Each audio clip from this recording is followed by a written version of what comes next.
welcome to this month's episode of I Got Gameplay.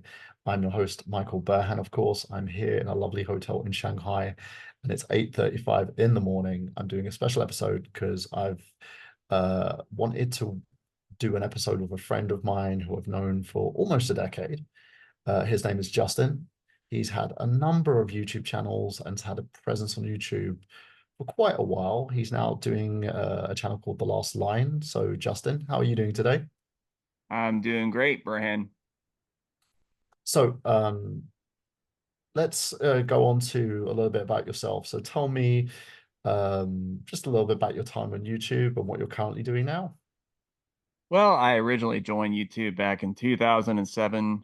I got inspired by the likes of people like the Angry Video Game Nerd, of course, everybody knows him. But I was also heavily inspired by a few other YouTubers like Spoonie1, rmake21, uh, the Gaming Goose, Play It Bogart, and several others, which like none of them are really still active anymore other than I guess Play It Bogart is actually a Twitch streamer that is recently transitioned and does like this really bombastic streams, but and unfortunately Armake, who's somebody that I was friends with for a long time, he passed away last year. And but I had been off of YouTube for a long time, and I decided now's the time to come back. So, why did you choose now to come back? Because, like, from what I've been seeing, a lot of people have been moving away from the YouTube platform and going into their own subscription models. Like we've just had a recent announcement from the Try Guys who are doing this. Smosh has gone to a more subscription-based service. They sell tickets, t-shirts, they do live streams. And people are starting to focus less on YouTube revenue. Why choose the platform? Well, it's not just a focus on YouTube. I actually plan on joining other platforms as well, such as TikTok. And I just want to kind of just reboot things, do things completely differently from how I did them in the past. Totally understandable. So why previously did you decide to kind of leave YouTube? What was the reason behind you stopping altogether? I had a lot of personal problems that I was dealing with, and I just really didn't have the heart for it anymore. And it just I wasn't able to make like genuine content that I enjoyed on a regular basis. And so I decided that now wasn't the time. But lately I've been feeling a lot better. Plus, I have a lot of free time. So I'm looking for something new to do, of course. Totally understandable.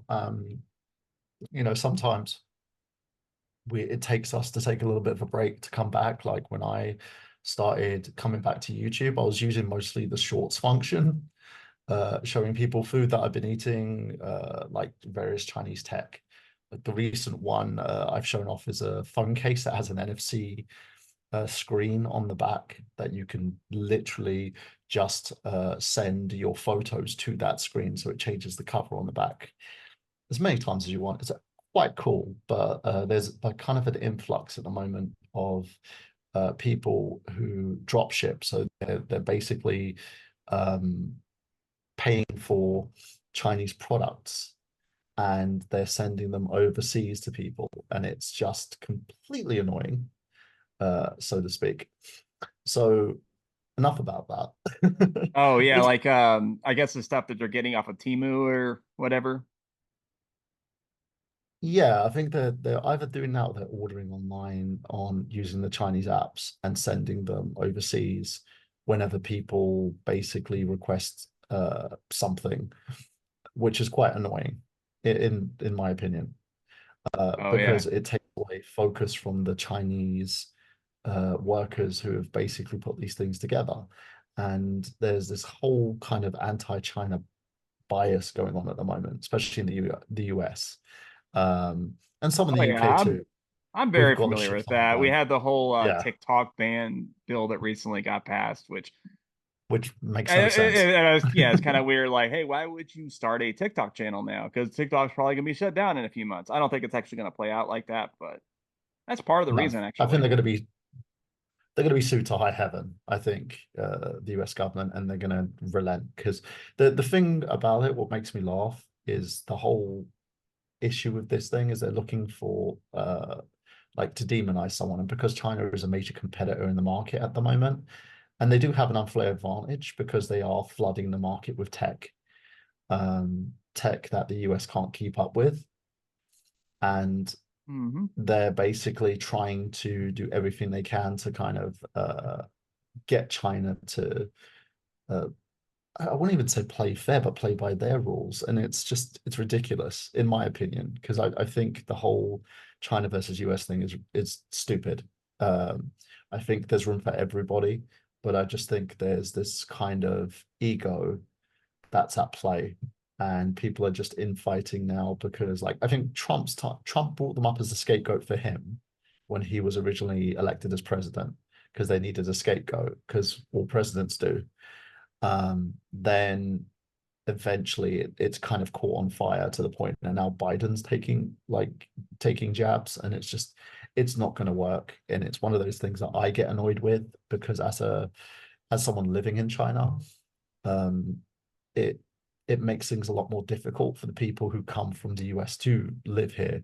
It's caused issues with US movies. Like the one of the reasons why movies aren't selling the way that they used to now, and that it's a lot harder to make $1 billion box office, is because China is basically ignoring US content. Apart from the animated movies like Super Mario Brothers movie, which made a ton of money here in China. Some of it because of me, because I went to see it twice.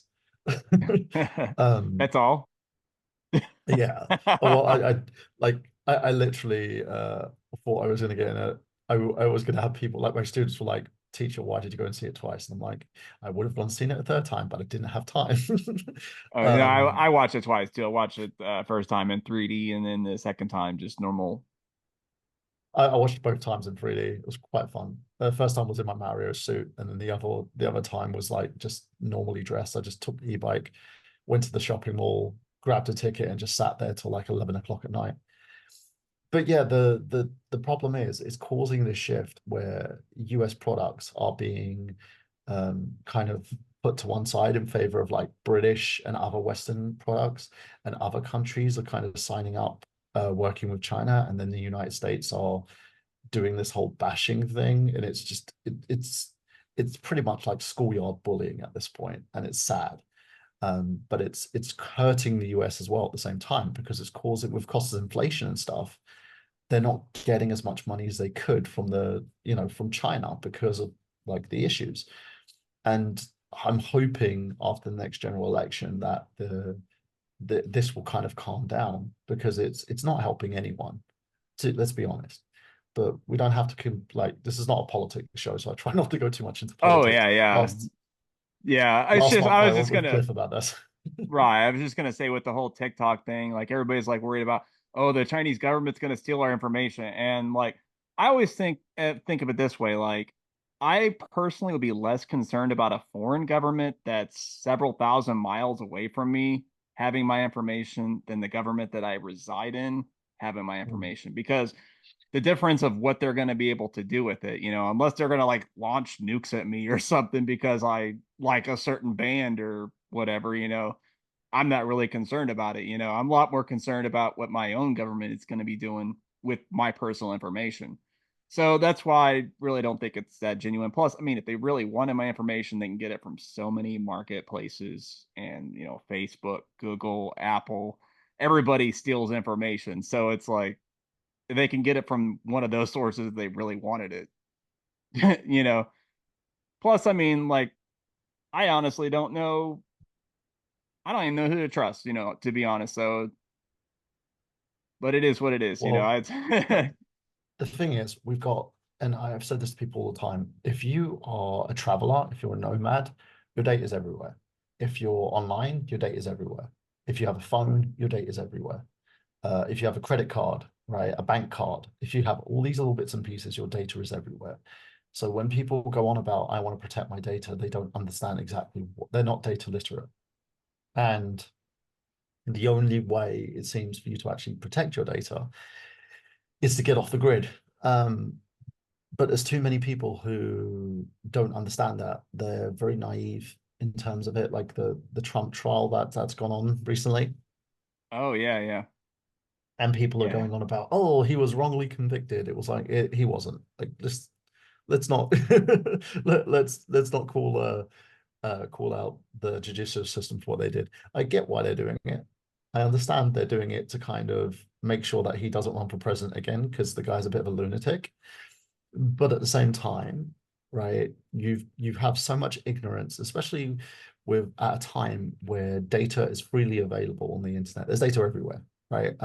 As someone who's I'm very well educated, like since we've last actually been in a conversation together, like I did my postgrad now in the middle of finishing my master's.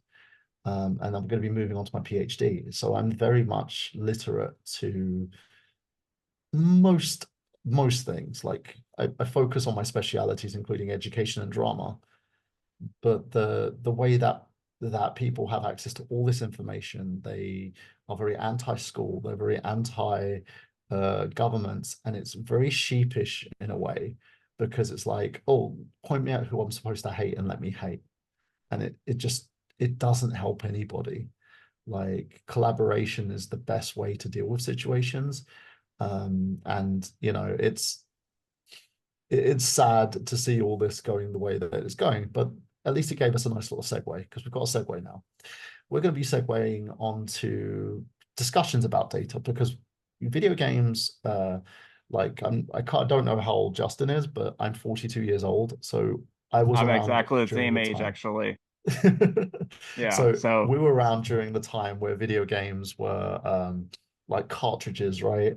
We've seen the Atari, we've seen the ColecoVision, which is quite funny in the news recently. Atari bought the rights to ColecoVision, actually, it and was on they were television. It in was in television. television. Yes, Yeah. sorry, in television the branding. We had the ColecoVision in the UK, so that's why because there was like about 50 different models of that system coming out. Oh, Um, okay. Yeah, they probably that's kind of weird. So it was called the ColecoVision in the UK, even though it was the Intellivision correct, here. That's correct. strange. I wonder if it's because ColecoVision was actually the distributor. I Because think you know what what they Coleco stands for, right? was the sample. Connecticut Leather Company. Ah, maybe yeah, Yeah. maybe it was a distributor, and maybe they couldn't get the licensing rights to the Intellivision in the UK because I know they had a sim. It was like similar to the Steam Deck. There was loads of manufacturers that had a similar version of that model, but it was called something else. But Atari acquired the rights to Intellivision, and they're now trying to they want with the Amico branding. If you remember how that dumpster fire Right. happened, Yeah, right? it's no Tommy longer the Tallarico and yeah, it's no longer yeah, the Intellivision Amico. It's just the Amico, which it doesn't yeah. matter because it's still never going to come out either way. So, No, no. Well, they bought the license to the Intellivision branding, so Atari owns it, and Atari wants to introduce it to the market. And like, I remember when I saw the thing, I was just like, why?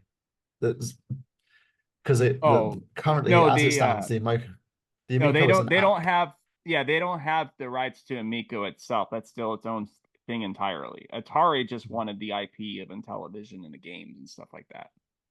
Well, they said that they also have the rights to the Amico because in the press Oh. release, that's Oh what they yeah, well said. they're not going to release it though. That's not going to They happen. said that they were planning on releasing it. Yeah, I And think they're I just said, saying that.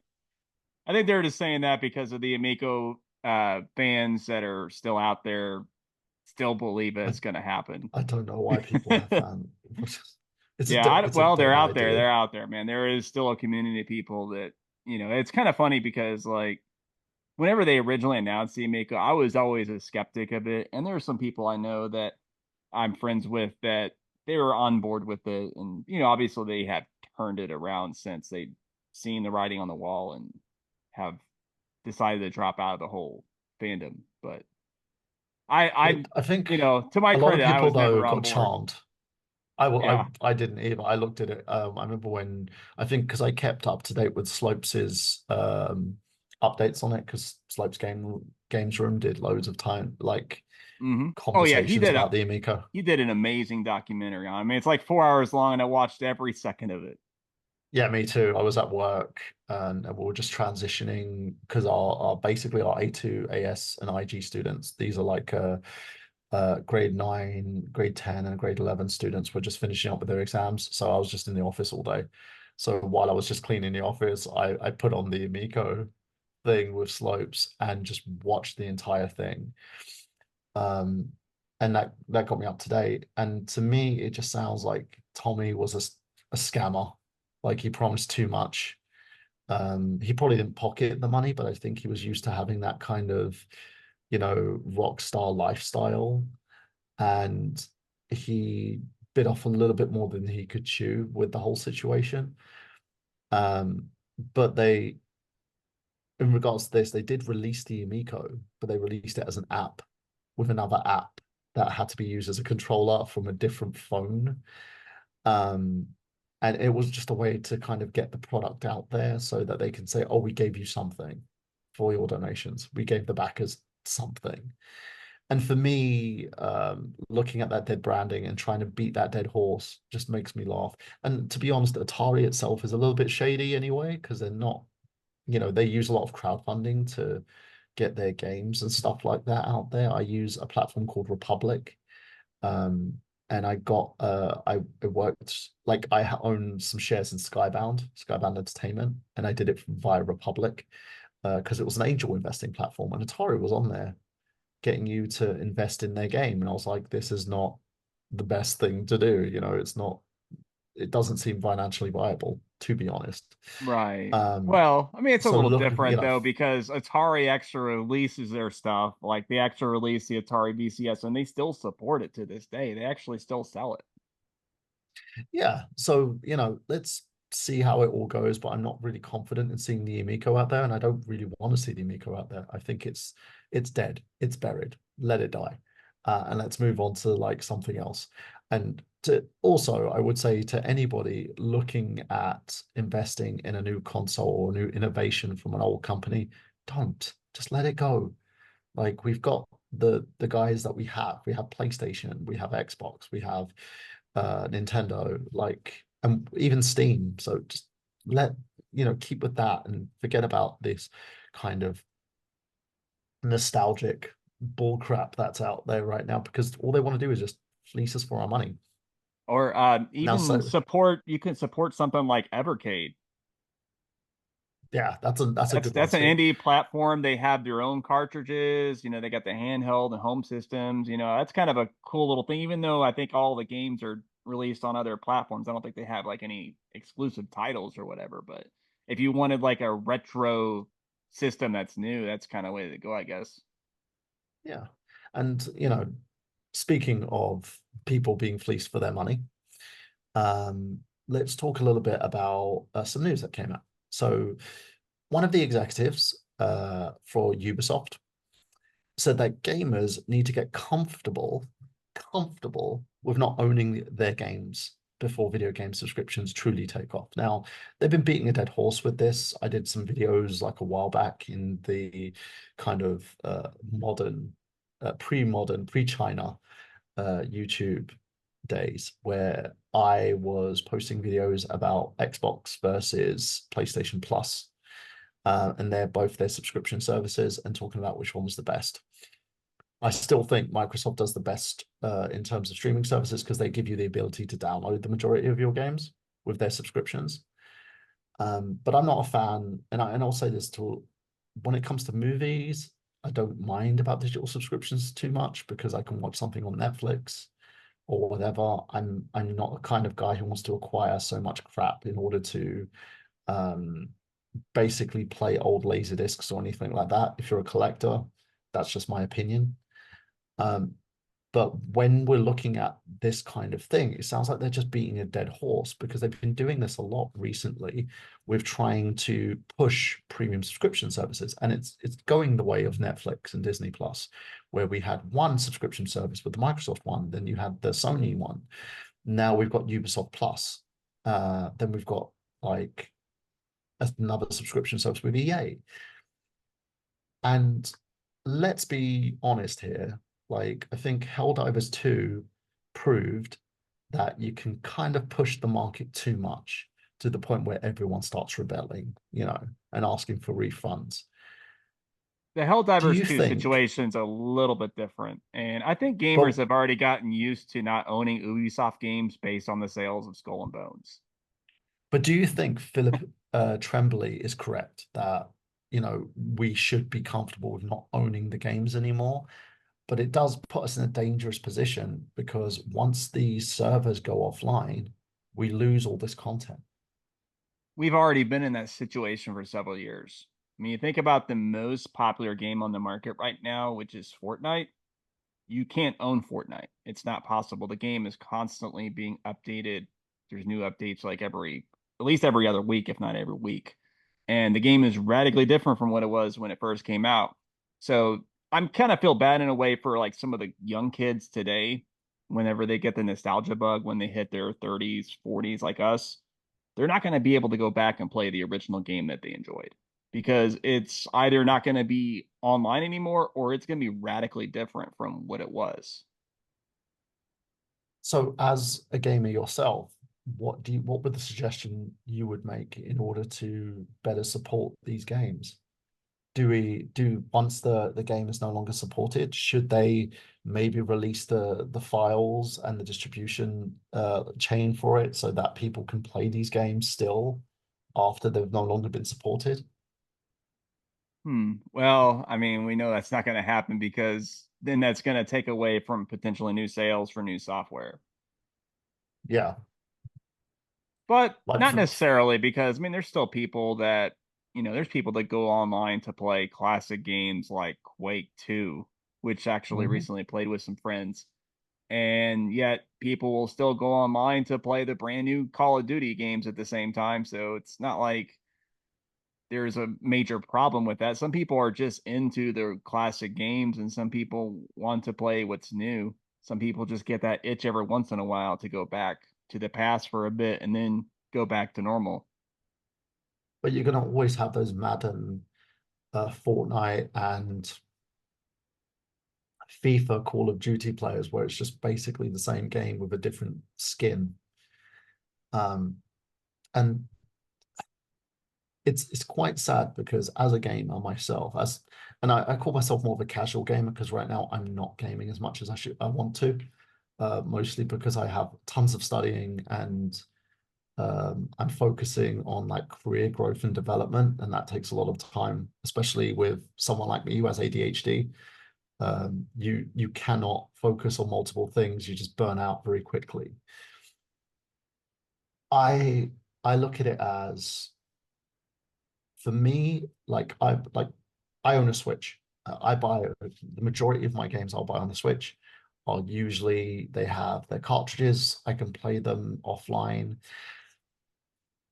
but Nintendo has been trying this cloud-based gaming thing where they've been releasing like bigger games like the Resident Evil franchise and stuff using a cloud server rather than actually giving you a physical disc or physical cartridge, so to speak. So I don't know. I think there is still going to be pushback on this, and I think developers eventually may walk away from it. But that does tell into another story that we've got as well. Let's Yeah. talk about this quickly. Um, Developers are still pushing for live service games, and live service is becoming a bit of a problem because a lot of people like EA, WB Games have decided to keep pushing that narrative, despite the fact that the Avengers Crystal Dynamics game sold very poorly and didn't meet expectations to the point where you can get a copy of that game for free or Uh, next to nothing. You can pay like $12 for the game, but you know what I mean? But you get it near enough for free where you have all the skins, all the DLC content. Suicide Squad Kill the Justice League is literally tanking.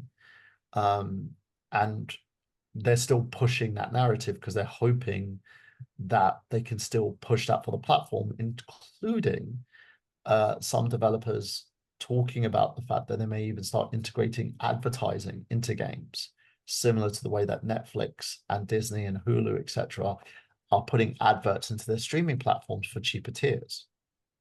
So Well, let's as break far down the as first one. advertising is concerned, if there's a paid game that has advertising in it, I'm not going to buy it because I don't pay Okay, for that's anything that has advertising. Now, if it's a free to play game, that might be a different story. Like I don't mind trading in the time for advertisement in exchange for free fun, but I'd rather not pay for anything that requires me to watch advertisements. so why do you think they're pushing this so much? Why they're pushing the whole live service platforming issue? Because we're seeing how single player games are making a comeback right now. People, I'm not saying people don't want to play with their friends, they do, but I just feel like this whole live service push has created a huge dilemma for video game manufacturers because they're trying to create something that mimics the live service function as much as they can, but they want to sell it at like $60, for instance. I think there's only a few places now, like China and Asia, are very much live service whales in the sense, but they usually get their games for free, like Genshin Impact. That became, I remember when we first saw the trailer, everyone's like, "This is a Zelda clone," but it's taken an identity of itself and it's created a genre called rail. What was it? It's like rail RPGs or something like that, where it's like Hmm. they use a gift-based system similar to Fortnite, where you can play, you can level up, and you can um, gain new items via questing. So you put in a lot of time into these games, or you can just pay to win with a lot of these games. And we've got loads more of these new games coming out, with also the rise of the social influencer. We have a lot of people like shilling these games as well in order to get some revenue out of this. Yeah, And to like good old me, Raid Shadow Legends. yeah, right. Oh God, that was the first to like blow up. And to me, being a gamer in my own right, I look at this and I'm just like, there is no like effable point to this. And despite the fact that I love video games, I love gaming, um, I just think the push for live service and the live service model is not gonna work, you know? It's just it's not healthy. And do we see that studios are going to try and give up this model, or do you think they're going to keep trying to force feed it until something works? They're going to continue to do it. It's not going to stop. I mean, you think about it, live service games have been around for nearly 30 years. They first started with the MMO games like Ultima Online, EverQuest, World of Warcraft. But those were all monthly subscription games. So you had to pay a monthly subscription to play the games. And of course, some people just can't afford to do that sometimes. They have to take a break from it, and that cuts the player base, which can further reduce the number of people that are willing to pay subscriptions. So that kind of model is not going to stick around. But when it comes to free to play titles, selling battle passes, selling cosmetics, that kind of stuff, that clearly has proven to be really popular, especially with the younger generation. They're just used to it now. And then you also have uh, oh yeah, I mean you also have like the EA stuff, like the Madden, FIFA packs. They people buying this stuff every year, even though the new game comes out, and then the stuff that they bought is not even compatible with the previous year stuff. So Yeah, and that's the thing, right? Like if we go way back, one model of this was the FIFA games. You'd be buying a brand new game just so you could get updated teams. When, to be honest, you could just buy one game and then just update the game over time. We were able to do that, but you still see FIFA like 2024, 2025. Do you think there'll be a situation where people will fight back, and the more these games get rejected, the more they will start to listen? I don't like to be pessimistic about it, but I really don't think it's going to happen. Do you think it's the more that people consume these games, the more they'll see that there's a market for it. I think they do over-granularize the market though. They feel that there's more of a market than there actually is. Yeah. So it causes like situations like this, you know. Um, Well, the main thing so with the live service games is they're not fighting for your money so much as your time. Everybody has a finite amount of time. You can only play so many games at a time. So you're not going to put any money into a game that you're not even actively playing. So they want your time first. They want you to be invested into the game emotionally. And then ideally, you'll give them some money to give yourself some kind of advantage or get yourself some kind of cool cosmetic or etc. to further invest you into the game. So most live service games don't succeed simply because we don't have enough time to play all these games. You know, most people that play live service games will only play maybe four at most. A yeah, I lot of think times just one or two. my students are like that. They play like one or two games in terms of the live service games. But they're usually cutting into their school time and their study playing these games. When I catch them playing the game, I'm like, put your phone away. Oh yeah, yeah, And a yeah. lot of these Playing games, right, or like some people, you know, maybe the more professional types will play the idle type games. You know, the ones that kind of will do things in the background when you're not playing. So you're just kind of yeah. going in to like do new things or whatever. You know, those games have been around a long time, ever since like Farmville and all that on Facebook, way back in the day. It's been close to 20 years now, I guess. So let me ask you a question. What sort of games do you like to play? Uh, I like RPGs primarily. Big fan of that. One game that really surprises me that I'm still playing it, but I have put a lot of time into is Texas Chainsaw Massacre. I've been really digging the asymmetrical horror games lately. I first tried them with Dead by Daylight, but that one I didn't really care too much for simply because the mechanics of the game seemed a little too simplified. And for whatever reason, maybe it's because I'm a big fan of the Texas Chainsaw Massacre movies and then also the gameplay dynamics, but I really dig that game. I play it pretty regularly. I'd say probably 3 or 4 times a week. So what type of games disinterest you? Like what games would you say that you anytime someone mentions it to you kind of makes you gag? uh, hmm. Uh, I mean, in terms of genre, there's not really any specific genres that will make me do that because I like pretty much any genre of games when it comes down to it. You know, like if I had to choose like a favorite racing game or fighting game or puzzle game or something like that, you know, I can easily pop out an answer. But you know, I mainly stick with RPGs for the most part, just because I really dig the dynamic functionality. And it doesn't matter what type of RPG, you know, I'm a huge fan of Final Fantasy, huge fan of Fallout, Elder Scrolls. You know, I've been playing a lot of shoot, what is that game called? Outward lately. That's actually a Mm, pretty interesting mm. RPG. Um, I've been wanting to get into Red Dead Redemption 2, replay that. I know I guess some people might be like, "Oh, it's not really RPG." I mean, it pretty much is though. You know. Have you been playing the new Final Fantasy game that came out like months Oh, ago? the remake Rebirth or whatever. Yeah. I actually haven't played it yet. I still have my copy unopened because I don't really play PS5 a lot.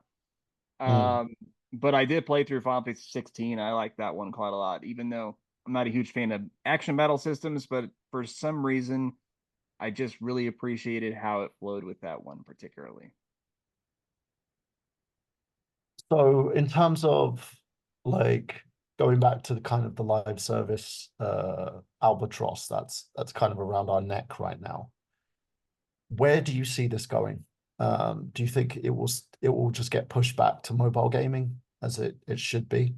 Or do you think we will see a lot of these live service games move to console, like with console manufacturers pushing for it? Because like there's a an article quoting that after buying Bungie, Sony goes all in on live service games. And that's quite worrying because Sony is one of the big four gaming companies out there. Do you think that they will just keep pushing until we start buying?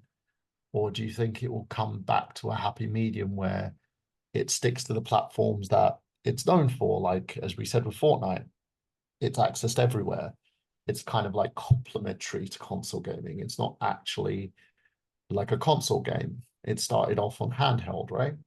I think we're going to see a lot of consolidation when it comes to that. I mean, you've seen all the industry layoffs that we've had this year. Like Yeah, thousands of people have gotten laid off the industry. which is Part of that, ridiculous in my opinion. which I mean, part of that obviously is they're wanting to cut costs and all that good stuff. And some of the games haven't panned out. You know, like I know THQ Nordic got a lot of layoffs, and part of that, in their case, it was literally because they did not have very good sales for a lot of their games. And apparently, Mm, that's been the case with the new Alone in the Dark game, which I've heard mixed things about, but it looks pretty interesting. But I heard it's sold like crap, which I kind of feel bad about because well, that's one I've been looking forward to. I just haven't had a chance to get around to it yet. But um, mhm, we're going to see a lot of consolidation because they have seen, like you mentioned, like the Avengers. I think the Avengers actually sold pretty decently, but the problem with that game is the player base basically died off pretty quickly because it ended up being a very repetitive game that didn't have a lot of new content. They couldn't push it quickly enough, and mhm. player interest just dies down. Um, Same with so Suicide Squad as well. Like they literally, it's yeah. just all repetitive gameplay, and it's caused so many, and this has caused so many good studios to kind of die out because the expectations. Like Microsoft literally laid off a bunch of studios after purchasing Activision Blizzard, which we didn't think this was going to happen. We thought that things were going to get better under the Microsoft umbrella. Well, I mean, anybody that follows acquisitions and mergers knew it was going to happen. Layoffs always follow that. Yeah, like with the UFC and WWE at the moment, they're laying off a ton of staff in order to kind of solidify everything under TKO. So Well, when you say staff, do you mean like the wrestlers and superstars and whatnot, or are you talking about more like behind the scenes? Like they could behind the use some of the scenes, same, yeah, use they're like some of the same, streamlining. Yeah, yeah, so use some of the same camera people and all that stuff because yeah, they could yeah. work both UFC and WWE events. Yeah, I guess I Yeah, can and the see what booking offices and stuff like that as well. They're like just streamlining everything in order to ensure that their bottom line, because they're profitable. They're going into hundreds and hundreds of billions in profits right now since Vince McMahon left the company. So looking at it from that perspective, I feel like to me, and I'm a kind of a different egg when it comes to these sort of things. I usually feel that instead of shutting down studios, they should give studios the right to exit their agreement and become like independent third party studios again, like instead of shutting them down. That's my opinion. Hmm. Like give the lead developers or the people behind the studios or the heads of the studios to find a way to kind of buy them out. Yeah, like a worker And co-op thing, kind of in a way. I mean, they yeah, technically have done that before. Bungie was independent from Microsoft. Like they originally got out of because Microsoft used to own them, and they got out of they're that now owned by deal. Sony. Yeah. Right. They went cut the deal with Activision. And the whole scummy thing about the whole Sony thing was that a lot of the Bungie staff that got laid off, they literally got laid off the day before their benefits would kick in from that merger. So they would have Always banked, happens. yeah. Always happens. It happens here as well. Like in China, I've known teachers who, before their pension kicks in, have been laid off just so they don't have to pay them what they're worth, and it happens a lot, and it's ridiculous. I think there's always other ways to kind of deal with these situations, and if there is someone who has money, like the one of if you've never read any book on your life, check out Steve Jobs's memoir. Like his autobiography is amazing. And one of the things he did when he bought Pixar, he literally bought it as a tech company and they transitioned into like an animation studio. because there was like a small part of the company that was focusing on making short films that were winning awards. They then struck a deal with Disney. And one of the things Jobs said, in order for us to get voting power, we need to develop a war chest of as much money as we can so that Disney doesn't have too much control and we can renegotiate. And I think that's kind of one of the things that I think studios should be allowed to. I think studios should be given enough kind of leverage to say, right, if the two owners of the studio put together like a war chest, come to us with like a figure and say, look, we want to buy the studio out for this amount of money, they should let it go and give them a potential to be a third party instead of liquidating the studio, taking all the assets and then moving everyone into different jobs or laying a bunch of staff off. And Microsoft got a lot of heat for this recently because they laid off how many studios? I think it was like four studios that Yeah, there they was shut Tango down. Gameworks, there was Arcane Austin, Yep. and there was two other ones I forget the names of. They were smaller studios. I think one was like Alpha Dog or something like that. Yeah. Yeah, So about there's but about three or four studios, and it's sad because because they built up a lot of goodwill recently um, with Microsoft because they were doing it. They seem to be doing everything right, but after that they kind of killed it in a sense that all that goodwill has gone down the toilet. Um, so, but yeah, like it's a shame because I think sometimes business gets in the way of art and oh, I mean, they call it the creating game something. industry because it's meant to make money. But it does make money. The problem is the Yeah. expect like with anything, like in the film industry at the moment, the a lot of films that are disappointments, it's not they're not making money, they are making money. And there's so many different revenue streams you can get from these movies. The problem being is movie studios want that 1 billion movie because that's the expectation. Partly that's Marvel's fault because Marvel set the bar so high, but now Oh yeah, they everyone were like needs to, regularly doing it. It seemed like they had like two or three movies every year hitting that yeah, target. yeah. So that's caused this major problem. And I think with gaming studios, it's the same thing. Everyone wants the next GTA 5. Look at the lifespan of GTA 5, right? That it lasted, what, 10 years? Yeah, I mean, didn't they recently do an update for it? Yep. And Yeah, they've it's they've been crazy. focusing on the online model and like this one game, the $60 game has made nearly $1 trillion for Rockstar. Yeah, I heard that it sold like 100 million copies or something like that, which is just crazy. Yeah. And it's been issued like Fortnite, it's been issued on nearly every platform since the Xbox 360. Yeah, well, except for Nintendo Switch, of course, but Eventually, we'll see it on a Nintendo platform. I've got a funny feeling they're going to end up that or GTA Online will end up on a Nintendo platform. So let's I think the online is why it's not. That's what takes up most of the storage space. That's where most of the game's content is actually focused on.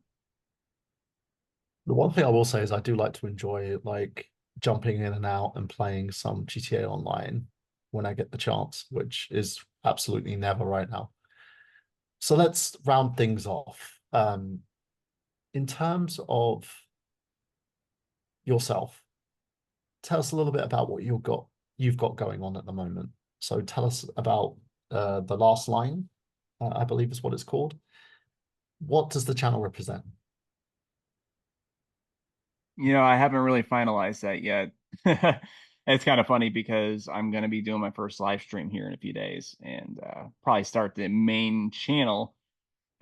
Basically, I took my original YouTube channel. I'm making that the live stream channel, which I actually introduced a lot of the old video content under Down Phoenix if you want to check it out. But it's really not something I'm too happy about. I want to do things a lot differently because I was really trying to be an imitator more or less for that. The live streams will be pretty much pretty chill things, but with the video content in particular, I want to focus on shorts that touch on societal and political topics involving video games. Try to draw real world parallels to certain ideas in games, and that's kind of the plan with that. So in terms of like the what you're portraying right now, and you're talking about the politics of gaming and stuff, you've also said that you're one of the reasons that you're doing things the way that you're doing is to kind of protect your identity. I know you've had a few controversies back when you were in YouTube previously. Let me ask you one last question. What do you think was the one controversy that you had that just made you want to leave YouTube all behind? Really, when it comes to anything YouTube related, nothing wanted me to make me leave YouTube behind because, like, I had a couple of beefs with certain people. I just kind of kept going on. But, I wanted to start from scratch essentially. And that's why I'm kind of doing everything new username, a completely new focus on the type of content that I want to make as well. Because used to I would make let's plays, I would make game reviews, I would do pickup videos, do discussions, news topics, etc. It was pretty much just a hodgepodge that really was not focused on anything specific. And I want to Yeah, make like I something, understand that. yeah, I want to make something obviously a lot more specific and targeted. So your next live stream, what will the topic be based on? I mean, I'll probably it'll probably just be an AMA kind of thing. I'm just gonna play a game and chat. The live stream thing, that's going to be more of like a casual thing, whereas the main channel is where I'm going to actually do more of the stuff I mentioned. So lastly, where can we find you? Apart from, of course, YouTube and TikTok.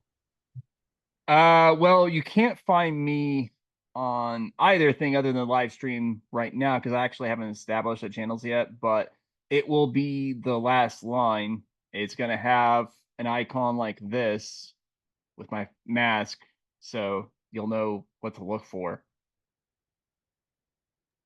Okay, so thank you very much. And all the best to the new content. I would love to see more. Can't wait to see the live stream when that's happening if I'm awake, because China time is very different to your time. Trying to line everything up is kind of why we left things until now to kind of record the episode, which is fine because we've this will be the June's episode of IGG, and then we'll be coming next month with another episode, which Oh, okay. luckily enough I Well, I was have gonna say, if it's for June, if it's like being posted a few days later, yeah, the channel might be up by then already. So, Okay, so guys, make sure you check out the channel. I'll see if I can grab links off you once the episode is posted. As always, IGG has several different avenues that we'll be posting from, which is YouTube and also direct links via Libsyn, which includes Apple, Spotify, Audible, etc. Anywhere where there's a podcast, you'll be able to get the audio version of this podcast. And Justin, thanks for basically coming on the episode. You've been fantastic. I can tell you, like when I first contacted you, I reminisced a lot about the old days that we had when it was you, myself, John, and Xander, and Tag, when we were all just basically sitting there just shit talking in a group chat. But like to see how much you progressed. yeah, simpler Uh, times for sure. yeah, very much before adulting became adulting. But thank you very much, ladies and gentlemen. And as always, this has been Michael Burhan for another episode of I Got Gameplay, saying that we've got gameplay. Have you?